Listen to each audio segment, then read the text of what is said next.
The man who was number 16. Tommy and Tuppence were closeted with the chief in his private room. His commendation had been warm and sincere. "You have succeeded admirably. Thanks to you, we have laid our hands on no less than 5 very interesting personages, and from them we have received much valuable information. Meanwhile, I learned from a creditable source that headquarters in Moscow have taken alarm at the failure of their agents to report. I think that in spite of all our precautions, they have begun to suspect that all is not well at what I may call the distributing center, the office of Mr. Theodore Blunt, the International Detective Bureau." "Well," said Tommy, "I suppose they were bound to tumble to it some time or other, sir. As you say, it was only to be expected. But I am a little worried about Mrs. Tommy." "I can look after her all right, sir," said Tommy, at exactly the same minute as Tuppence said, "I can take care of myself." Said Mr. Carter. "Excessive self-confidence was always a characteristic of you too. Whether your immunity is entirely due to your own superhuman cleverness, or whether a small percentage of luck creeps in, I'm not prepared to say. But luck changes, you know. However, I won't argue the point. From my extensive knowledge of Mrs. Tommy, I suppose it's quite useless to ask her to keep out of the limelight for the next week or two." Tuppence shook her head very energetically. "Then all I can do is to give you all the information that I can. We have reason to believe that a special agent has been dispatched from Moscow to this country. We don't know what name he is traveling under, we don't know when he will arrive. But we do know something about him. He is a man who gave us great trouble in the war, an ubiquitous kind of fellow who turned up all over the place where we least wanted him.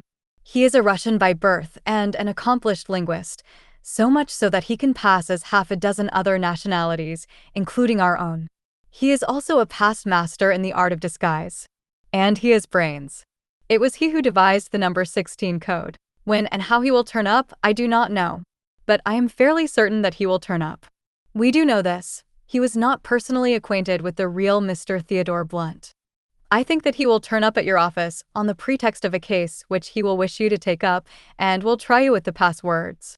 The first, as you know, is the mention of the number 16, which is replied to by a sentence containing the same number. The second, which we have only just learned, is an inquiry as to whether you have ever crossed the Channel. The answer to that is, "I was in Berlin on the 13th of last month." As far as we know, that is all. I would suggest that you reply correctly, and so endeavor to gain his confidence. Sustain the fiction if you possibly can. But even if he appears to be completely deceived, remain on your guard. Our friend is particularly astute and can play a double game as well, or better, than you can. But in either case, I hope to get him through you. From this day forward, I am adopting special precautions. A dictaphone was installed last night in your office, so that one of my men in the room below will be able to hear everything that passes in your office. In this way, I shall be immediately informed if anything arises, and can take the necessary steps to safeguard you and your wife whilst securing the man I am after." After a few more instructions and a general discussion of tactics, the two young people departed and made their way as rapidly as possible to the offices of Blunt's brilliant detectives. "It's late," said Tommy, looking at his watch. "Just on 12 o'clock.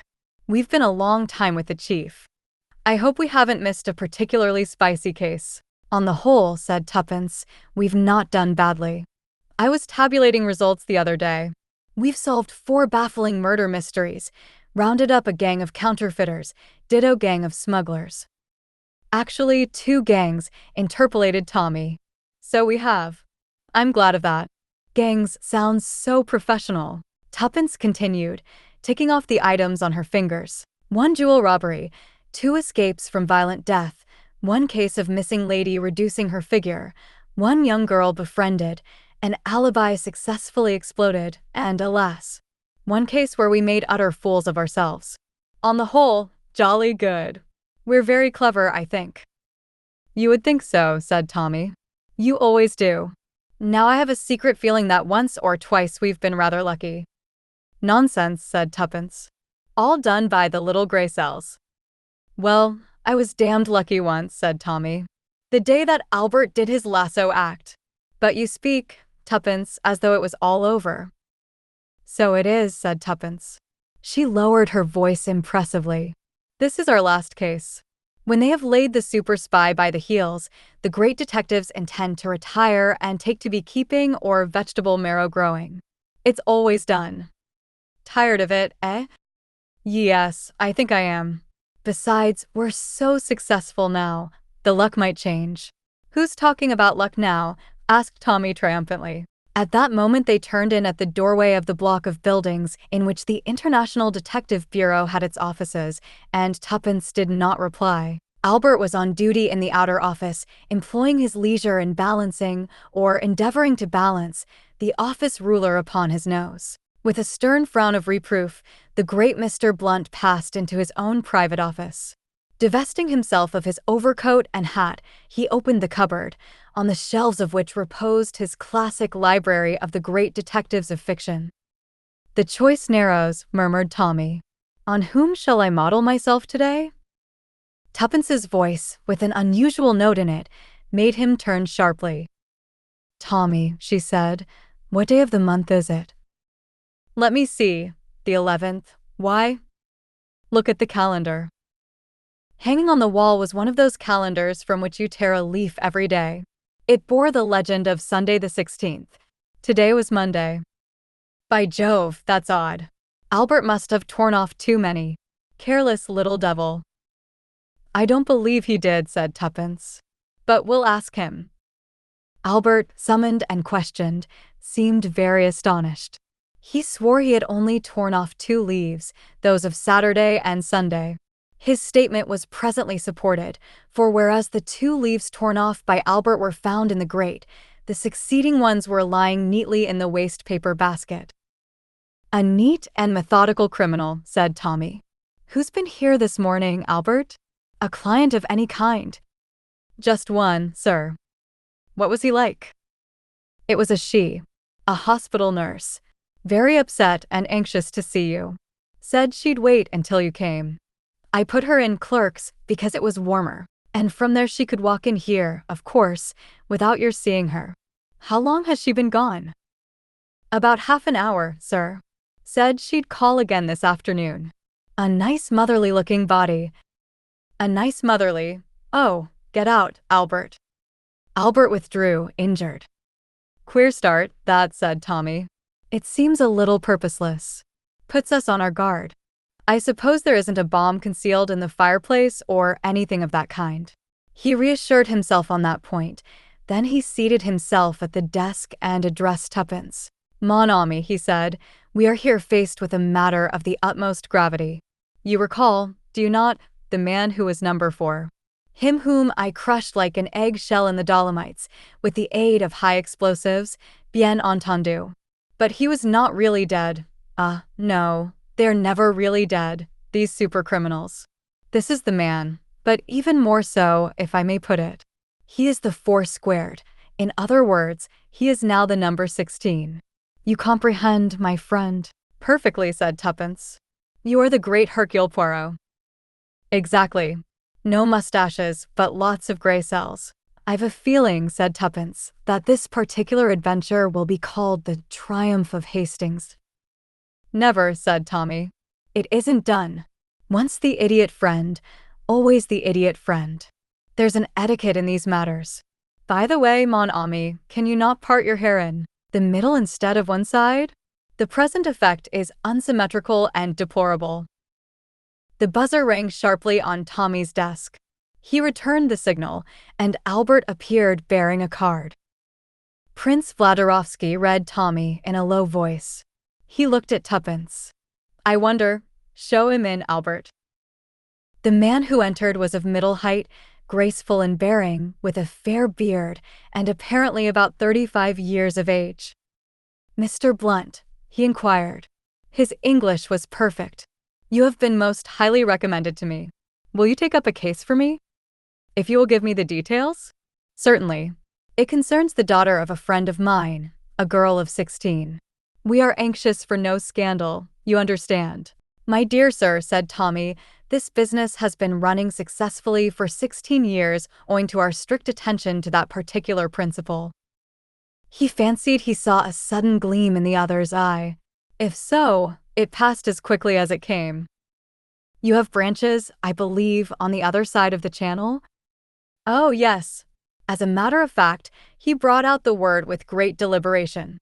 I myself was in Berlin on the 13th of last month. In that case, said the stranger, it is hardly necessary to keep up the little fiction. The daughter of my friend can be conveniently dismissed. You know who I am. At any rate, I see you have had warning of my coming.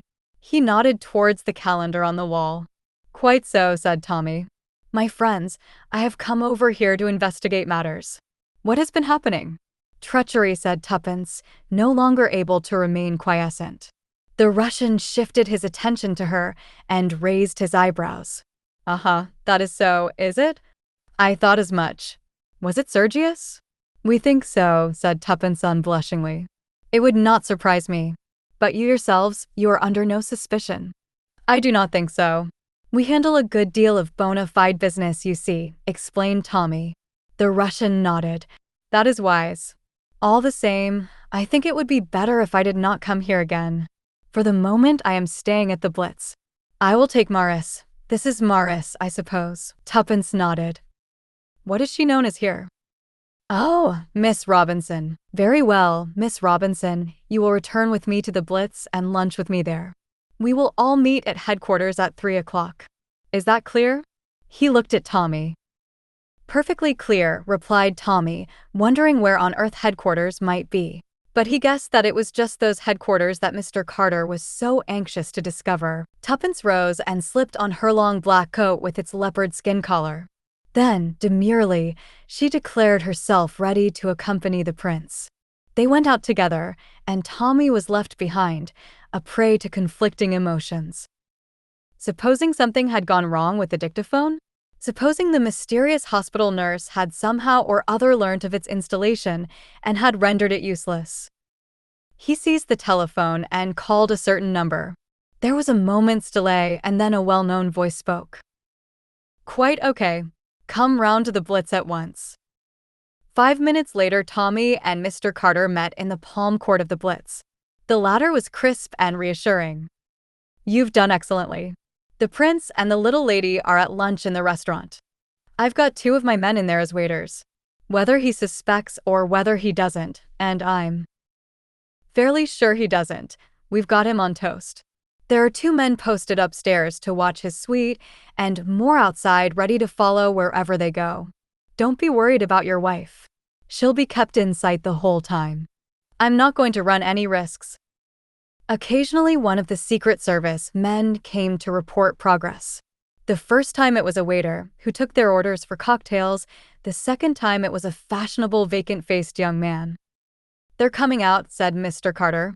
We'll retire behind this pillar in case they sit down here, but I fancy he'll take her up to his suite. Yes, I thought so. From their post of vantage, Tommy saw the Russian and Tuppence cross the hall and enter the lift. The minutes passed and Tommy began to fidget. Do you think, sir? I mean, alone in that suite. One of my men's inside, behind the sofa. Don't worry, man. A waiter crossed the hall and came up to Mr. Carter. Got the signal they were coming up, sir, but they haven't come. Is it all right?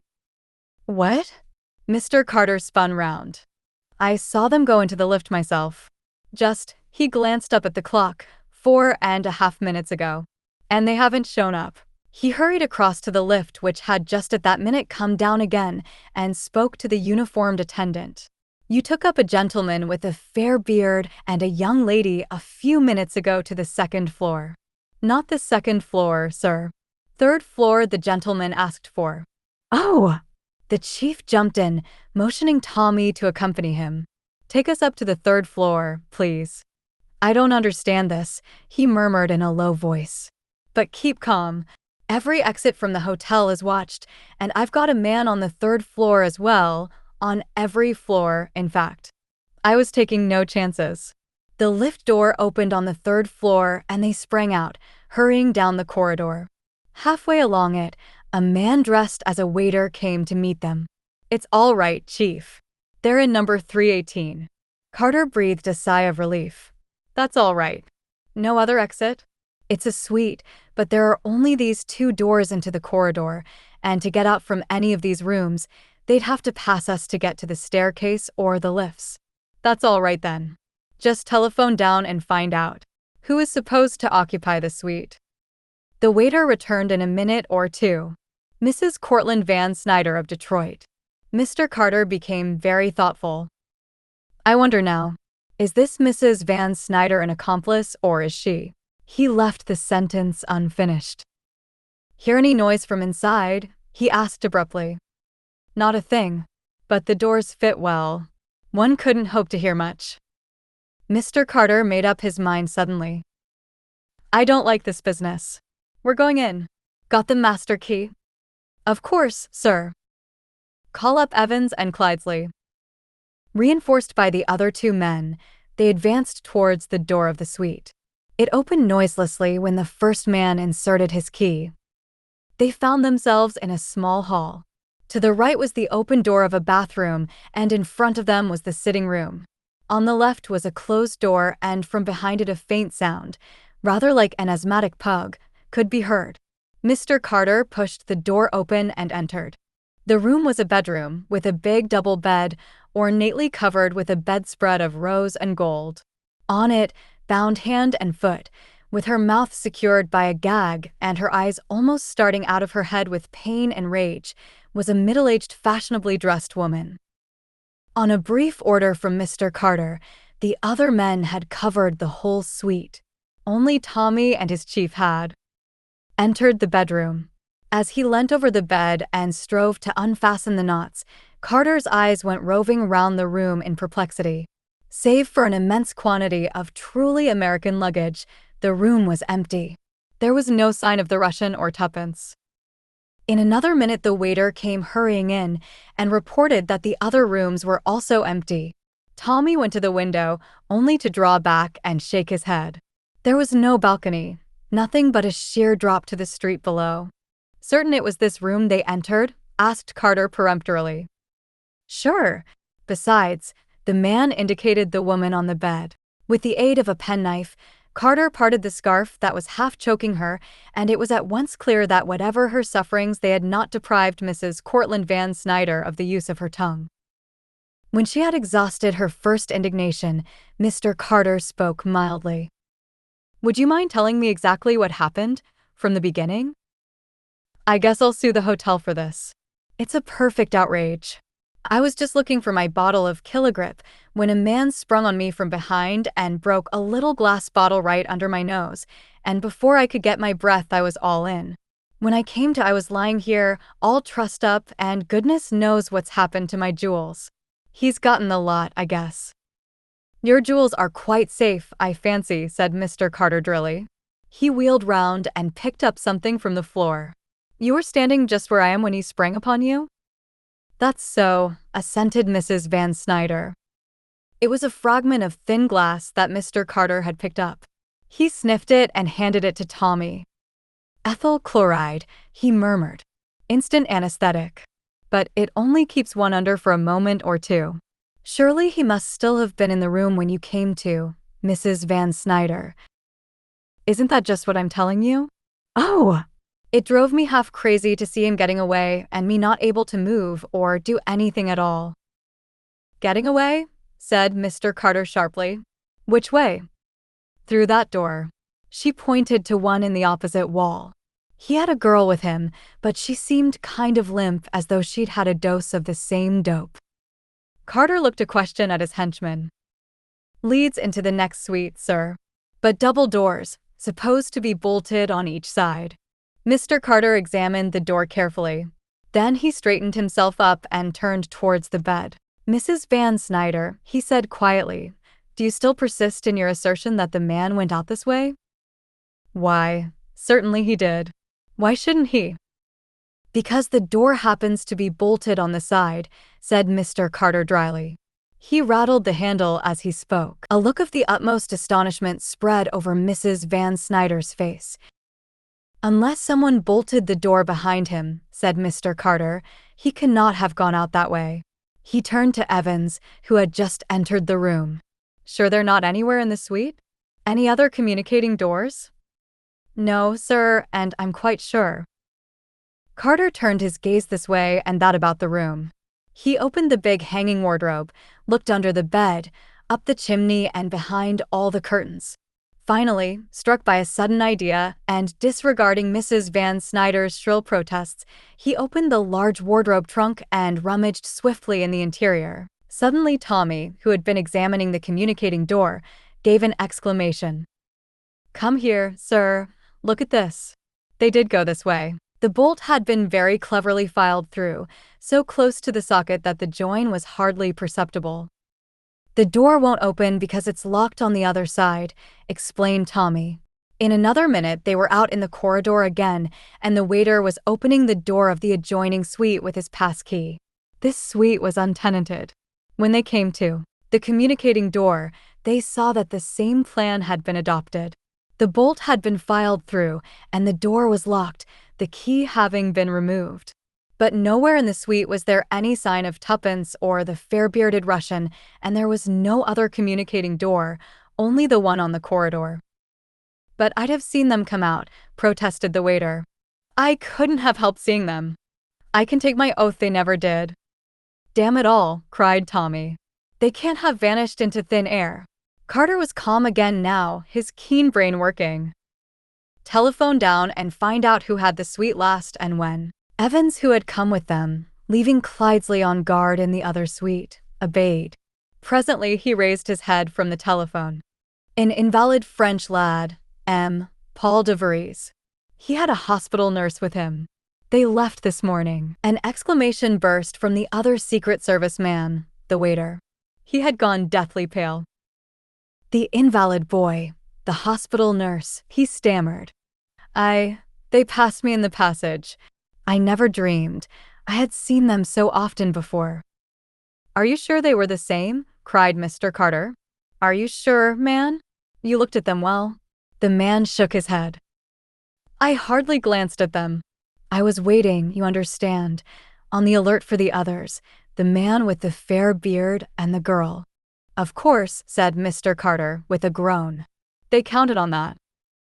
With a sudden exclamation, Tommy stooped down and pulled something from under the sofa. It was a small rolled-up bundle of black. Tommy unrolled it and several articles fell out. The outside wrapper was the long black coat Tuppence had worn that day.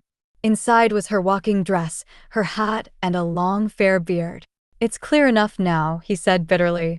"They've got her, got Tuppence. That Russian devil has given us the slip."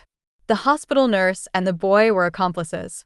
They stayed here for a day or two to get the hotel people accustomed to their presence. The man must have realized at lunch that he was trapped and proceeded to carry out his plan. Probably he counted on the room next door being empty since it was when he fixed the bolts. Anyway, he managed to silence both the woman next door and Tuppence, brought her in here, dressed her in boy's clothes, altered his own appearance, and walked out bold as brass. The clothes must have been hidden ready. But I don't quite see how he managed Tuppence's acquiescence. "I can see," said Mr. Carter. He picked up a little shining piece of steel from the carpet. "That's a fragment of a hypodermic needle. She was doped." "My God," groaned Tommy. "And he's got clear away." "We don't know that," said Carter quickly. "Remember, every exit is watched. For a man and a girl. Not for a hospital nurse and an invalid boy. They'll have left the hotel by now." Such, on inquiry, proved to be the case. The nurse and her patient had driven away in a taxi some 5 minutes earlier. "Look here, Beresford," said Mr. Carter, "for God's sake pull yourself together. You know that I won't leave a stone unturned to find that girl. I'm going back to my office at once, and in less than 5 minutes every resource of the department will be at work. We'll get them yet. Will you, sir? He's a clever devil, that Russian. Look at the cunning of this coup of his. But I know you'll do your best. Only, pray God it's not too late. They've got it in for us badly." He left the Blitz Hotel and walked blindly along the street, hardly knowing where he was going. He felt completely paralyzed. Where to search? What to do? He went into the Green Park and dropped down upon a seat. He hardly noticed when someone else sat down at the opposite end, and was quite startled to hear a well-known voice. "If you please, sir, if I might make so bold." Tommy looked up. Hello, Albert, he said dully. I know all about it, sir, but don't take on so. Don't take on. He gave a short laugh. Easily said, isn't it?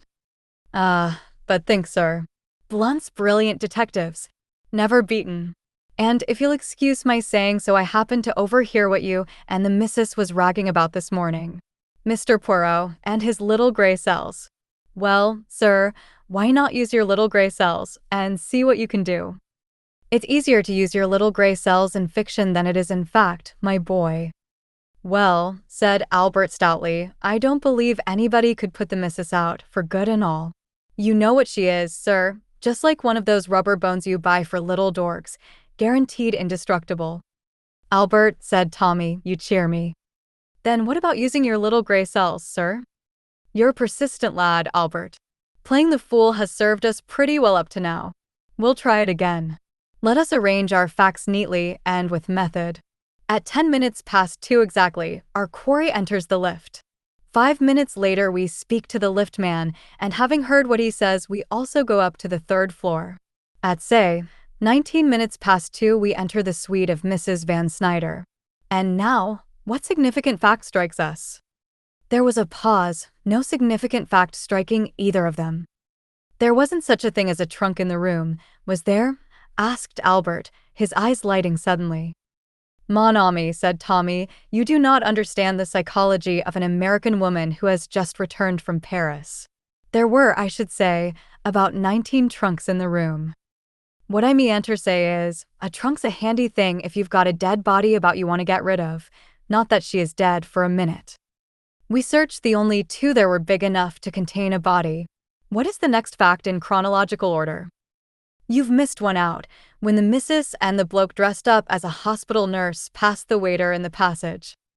It must have been just before we came up in the lift, said Tommy.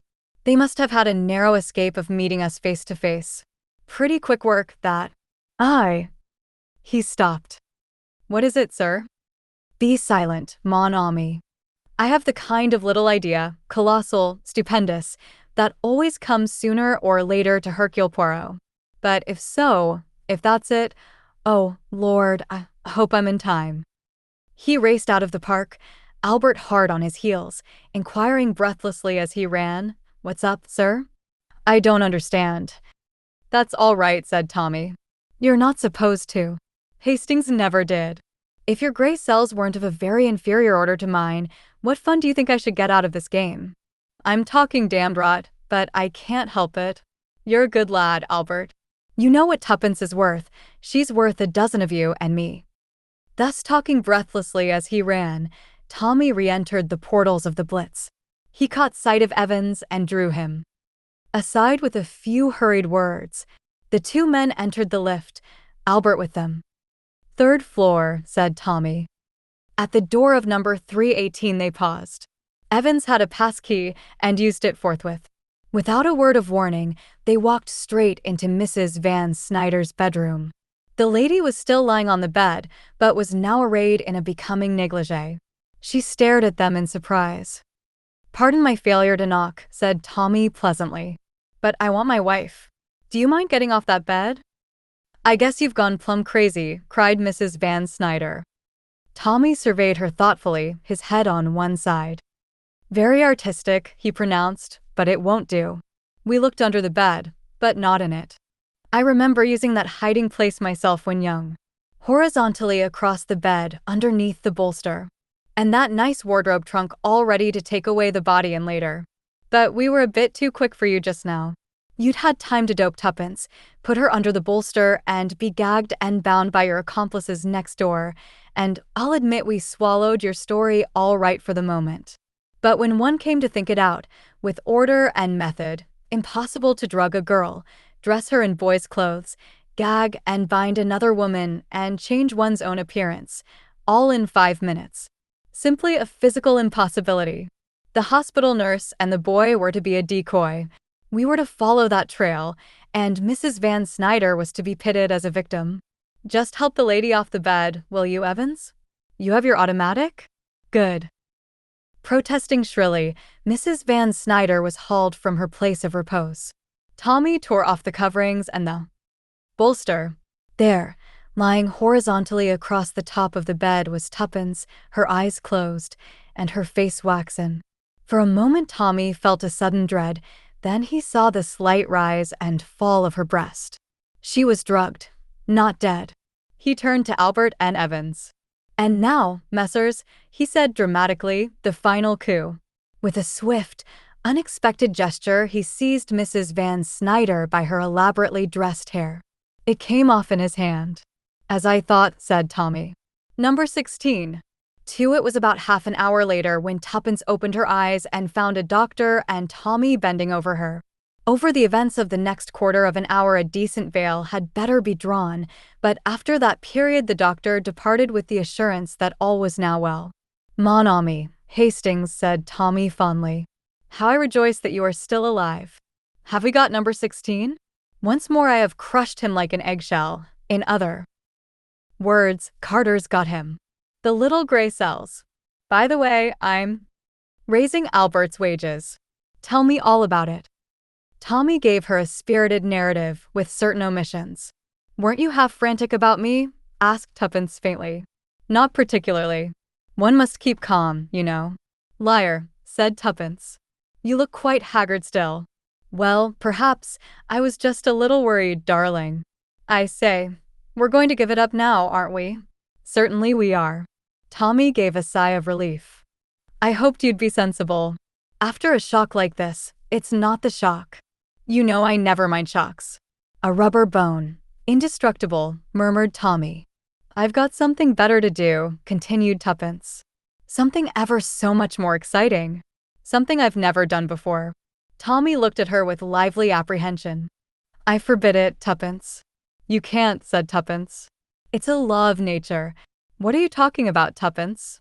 "I'm talking," said Tuppence, "of our baby." Wives don't whisper nowadays. They shout. "Our baby!" "Tommy, isn't everything marvelous?"